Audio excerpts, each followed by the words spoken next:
同一個人相處好舒服、好輕鬆，唔使懷疑呢個人嘅情商大概率贏咗你幾條街。你以為佢好溫柔，其實係佢幫你擋咗所有你睇唔到嘅衝突同誤解。好多人以為高情商就係講嘢好聽、識做人，錯。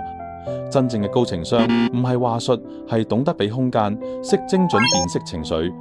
佢哋最勁嘅唔係講得幾靚，而係你根本感受唔到佢做過嘢。點解你覺得如沐春風？因為佢悄悄化解咗好多潛在嘅張力。你哋之間冇矛盾，唔係真係冇，而係佢喺你察覺之前已經處理埋。佢哋好清楚邊啲話唔使講，邊個位要收，邊個時機要退。呢種能力唔係演技，係真正嘅體貼。佢哋唔會將自己嘅情緒、期待、需要變成你嘅負擔，反而會用最低成本、最少痕跡去調整氣氛、引導節奏。你哋傾偈冇壓力，唔係因為佢弱，而係因為佢強到可以承接住你嘅所有情緒波動。社交嘅真正高級感，從來都唔係壓迫感，而係毫無負擔。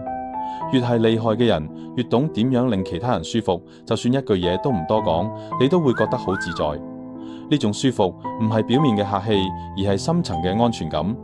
佢令你覺得你可以做自己，可以唔完美，可以唔使時刻緊繃。你以為你哋好夾，其實係佢識得配合你嘅頻率，遷就你嘅節奏。呢種能力背後係高度嘅自我覺察同情緒管理。佢哋唔會因為自己唔舒服就將情緒轉嫁俾你，反而會消化自己，成全關係。舒服係最難得嘅一種能力。